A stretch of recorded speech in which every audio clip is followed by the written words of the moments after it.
चलिए, very good morning. Next आज हम टॉपिक डिस्कस करेंगे रूट लोकस। क्लियर? अगर रूट लोकस की बात करें तो आपने अभी हमने एक टॉपिक पढ़ा है जिसका नाम था राउथ अरे।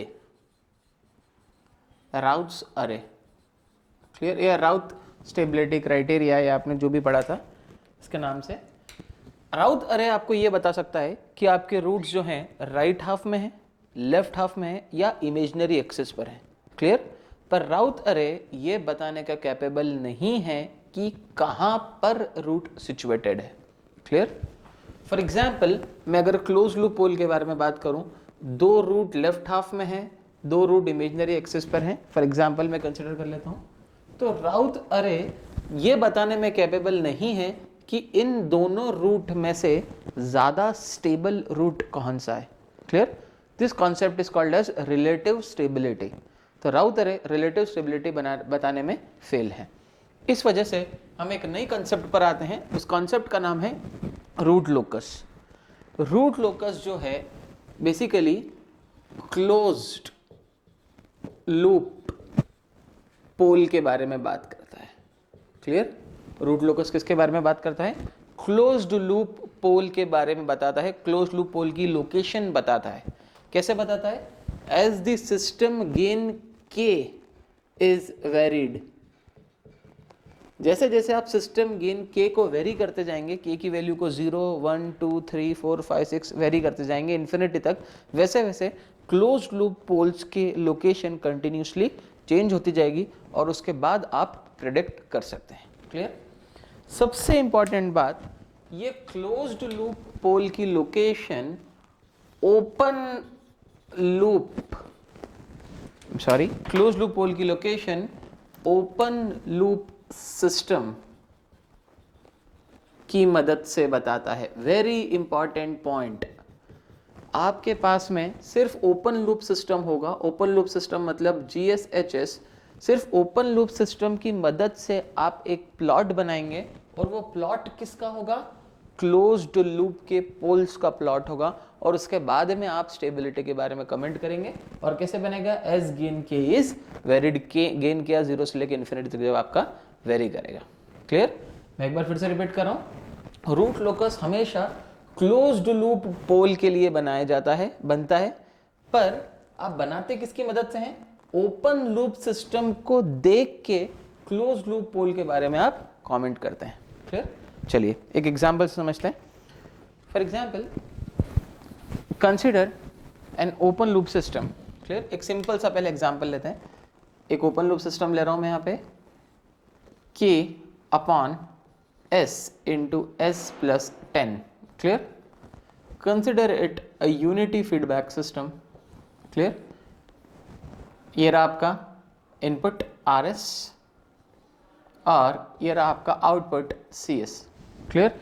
चलिए यहां पर मैं लिखता हूं CS अपॉन RS, यानी कि GS अपॉन 1 प्लस GSHS।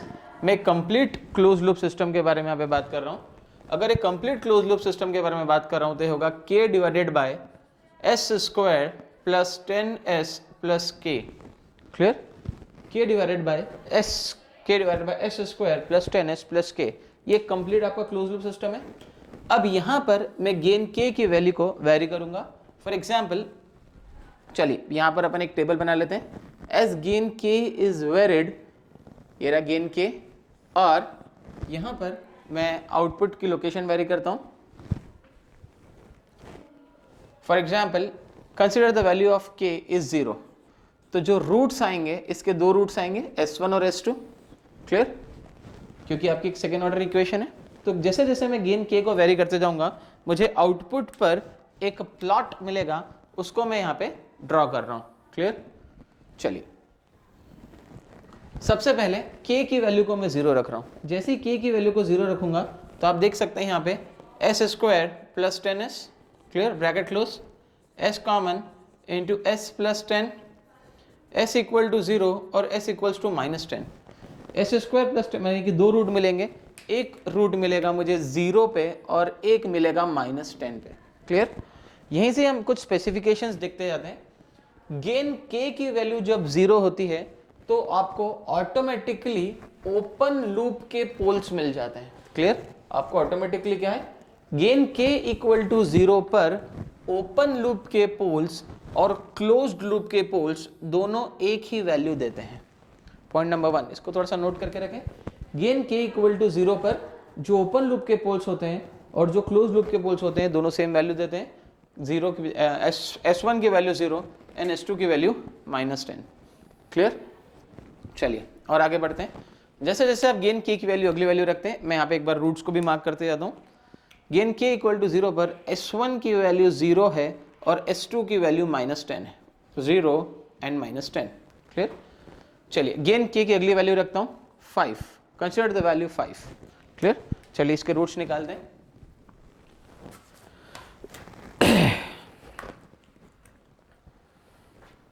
चलिए फॉर एग्जाम्पल 1, 10 एंड 5। तो जो रूट्स आए, एक आया आपका माइनस का 0.5, क्लियर, माइनस ऑफ 0.5, और जो दूसरा रूट आया वो है माइनस का 9.4।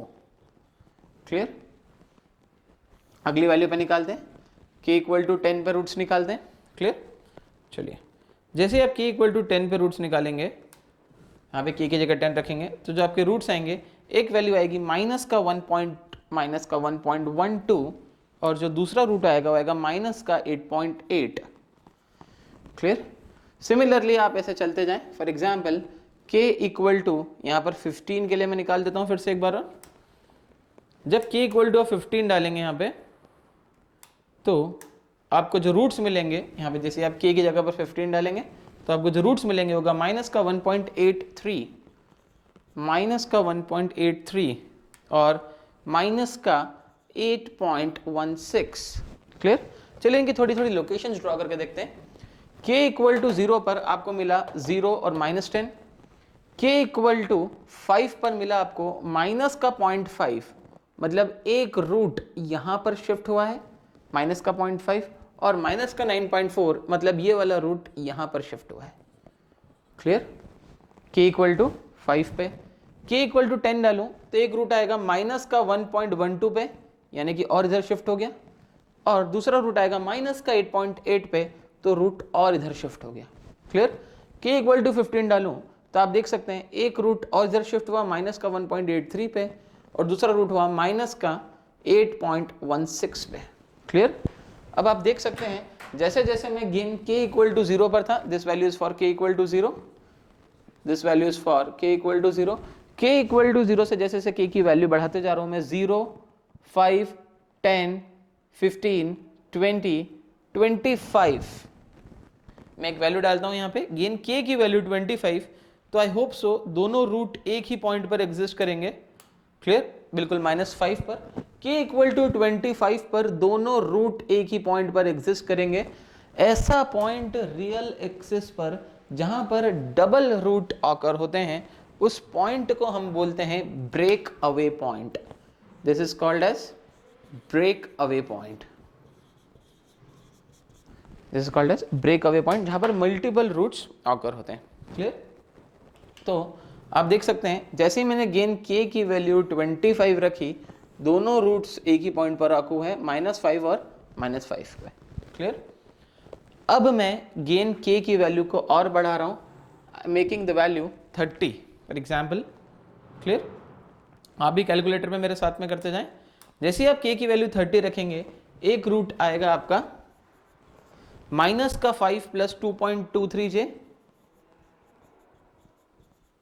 और दूसरा रूट आएगा आपका माइनस का 5 माइनस का 2.23j। क्लियर? यानी कि इसके बाद एक रूट इधर आएगा माइनस का 5 और प्लस का 2.23j, एक रूट आपका नीचे आएगा माइनस का 5 और माइनस का 2.23j। क्लियर? आप चाहें तो एक और वैल्यू ले लें यहाँ पे, make the value 35, make it 40 value, कोई से भी वैल्यू ले लें आप, कंसिडर द वैल्यू 40। तो एक रूट आएगा माइनस का 5, 40 माइनस का 5 प्लस 3.87, और एक आएगा माइनस का 5 माइनस 3.87j। क्लियर? तो 3.87 कुछ यहाँ पे आएगा, और यहाँ पर कुछ आएगा 3.87। आप देख सकते हैं अब जो है 5 के बाद इस फंक्शन का रियल पार्ट ऑलमोस्ट कांस्टेंट हो गया है, और अब जो चेंज हो रहा है वो कंटिन्यूसली इमेजिनरी पार्ट चेंज होते जा रहा है। आप k की वैल्यू 100 डाले, 1000 डाले, 1 लाख डाले, 1 करोड़ डाले, कोई फर्क नहीं पड़ना है। आपको जो अल्टीमेट रूट लोकस मिलेगा, इन सभी पॉइंट्स को अगर मैं जोड़ दूं तो आपको रूट लोकस कुछ इस तरीके से मिलेगा। This is the location of your closed loop pole. और जब इन सारे रूट्स को मैं ज्वाइन कर देता हूं तो ये एक लोकस है, इसको बोलते हैं हम कंप्लीट रूट लोकस। तो आपने एक पहले ओपन लूप सिस्टम लिया, उस ओपन लूप सिस्टम को क्लोज लूप में कन्वर्ट करा, और कन्वर्ट करने के बाद गेन k की वैल्यू को आपने वेरी करा 0 से लेके इन्फिनिटी तक, और आपको कंटिन्यूसली 2 रूट्स मिलते रहे, और आपने उन दोनों रूट्स को यहाँ पर प्लॉट कर दिया, और आपको जो प्लॉट मिला उस प्लॉट को हम बोलते हैं आपका रूट लोकस। क्लियर? चलिए, इस रूट लोकस वाले प्लॉट से आप कई इंफॉर्मेशन ऑब्टेन कर सकते हैं। फॉर एग्जाम्पल, अगर किसी को ट्रांजिएंट रिस्पॉन्स वाला लेक्चर अगर याद है तो वहां पर हमने एक डायग्राम बनाया था सेकेंड ऑर्डर सिस्टम के लिए। वो डायग्राम कुछ इस तरीके से था। हमने इस इक्वेशन को प्लॉट करा था, माइनस का zeta omega N plus minus J omega N into under root में 1 minus zeta square. Clear?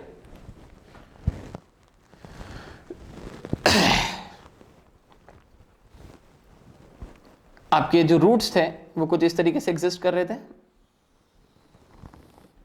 Clear? यहां पर आपका डबल रूट ऑकर हो गया था। क्लियर?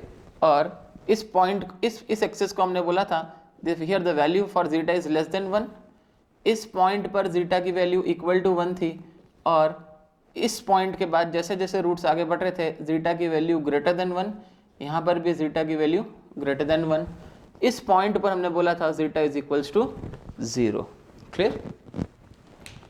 चलिए आगे बढ़ते हैं। यहाँ पे आप देख सकते हैं जब तक गेन k की वैल्यू 0 से लेके 25 से जस्ट कम है ना, कि 25 से अगर कम है, from 0 and less than 25, gain k की वैल्यू ग्रेटर देन और equal to 0 and less than 25, इस पूरे एक्सिस पे लेके यहाँ से लेके यहाँ तक हमको पता है कि यहाँ पर जीटा की वैल्यू 1 से बड़ी होती है। जीटा की वैल्यू 1 से बड़ी होती है, और अगर जीटा की वैल्यू 1 से बड़ी तो ये एक्सिस जो है कॉरस्पॉन्ड करती है over damped response.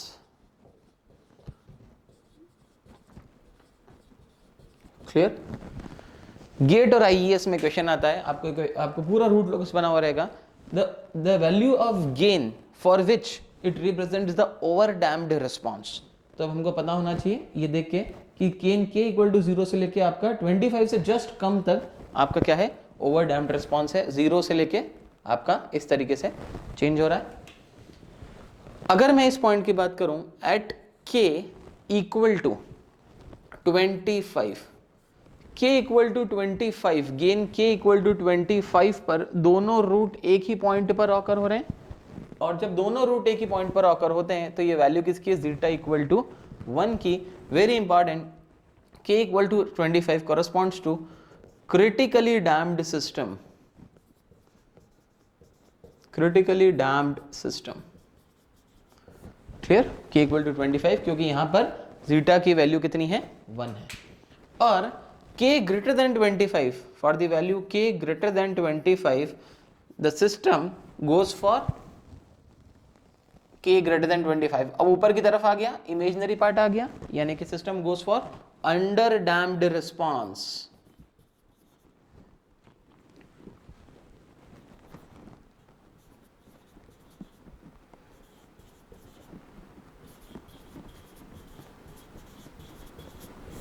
This is under damped response. ये पूरा का पूरा रिस्पॉन्स कैसा रहेगा, अंडर डैम्प्ड रिस्पॉन्स की कैटेगरी में जाएगा for the value k greater than 25। Clear? चलिए और आगे बढ़ते हैं। इससे और हम क्या क्या चीजें पता कर सकते हैं। इतना होने के बाद आप यहां पे देखें कि एक होता है settling time TS 4 upon zeta omega n। Clear? तो आप देख सकते हैं ये वैल्यू जीटा ओमेगा n की वैल्यू होती है। इस पूरे सिस्टम के लिए जीटा ओमेगा n कांस्टेंट है, तो हमारे सामने जो रूट लोकस है उसका सेटलिंग टाइम कैसा है, कांस्टेंट। एज द गेन के वेरीज, गेन के जैसे जैसे वेरी होते जा रहा है, एज द गेन के वेरीज आपका settling time is constant. Settling time कैसा बना हुआ है, कांस्टेंट बना हुआ है। अगली इंफॉर्मेशन आप देखें, ये वैल्यू होती है आपकी omega N into under root में 1 माइनस जीटा स्क्वायर की। क्लियर? आप देख सकते हैं जैसे जैसे आप गेन के की वैल्यू बढ़ाते जा रहे हैं, omega N into under root में 1 माइनस जीटा स्क्वायर की वैल्यू बढ़ती जा रही है। क्लियर? और पीक टाइम होता है T P is equal to pi upon omega N into under root में 1 माइनस जीटा स्क्वायर। क्लियर? तो जैसे जैसे गेन के वेरी होता जा रहा है, गेन के की वैल्यू बढ़ रही है, जैसे जैसे गेन के की वैल्यू बढ़ती जा रही है, आपका पीक टाइम रिड्यूस होता जा रहा है। जैसे आप देख सकते हैं omega N into under root में 1 माइनस जीटा स्क्वायर की वैल्यू जैसे जैसे आपकी वैल्यू बढ़ती जा रही है, आपका जो पीक टाइम है omega N into under root में 1 माइनस जीटा स्क्वायर की वैल्यू बढ़ती जा रही है, पीक टाइम रिड्यूस होते जा रहा है। क्लियर? अगर आप यहाँ पे देखें थीटा की वैल्यू को, अगर आप ध्यान से देखें तो इस सिस्टम में पहले ये थीटा था। क्लियर? उसके बाद ये थीटा हो गया। क्लियर? उसके बाद में ये थीटा हो गया, उसके बाद में ये थीटा हो गया। क्लियर? तो जैसे जैसे आपके गेन के की वैल्यू बढ़ती जा रही है, आपकी थीटा की वैल्यू इंक्रीज हो रही है। क्लियर? तो हमको पता है cos theta is equals to zeta. Clear? अगर आप देखें तो कॉस 0 होता है 1 और कॉस 90 होता है आपका 0। क्लियर? तो जैसे जैसे आपका थीटा बढ़ रहा है, 0 से लेकर 90 की तरफ आ रहा है, वैसे वैसे आपका जीटा क्या हो रहा है, रिड्यूस हो रहा है। जीटा की वैल्यू कंटिन्यूसली यहाँ पर रिड्यूस होते जा रही है। और अगर जीटा की वैल्यू यहाँ पर कंटिन्यूसली रिड्यूस होते जा रही है तो आप देख सकते हैं आपका जो आउटपुट पर ओवरशूट है, परसेंटेज ऑफ ओवरशूट क्या हो रहा है, कंटिन्यूसली इंक्रीज होता जाएगा। The value of the zeta decreases. Thank you.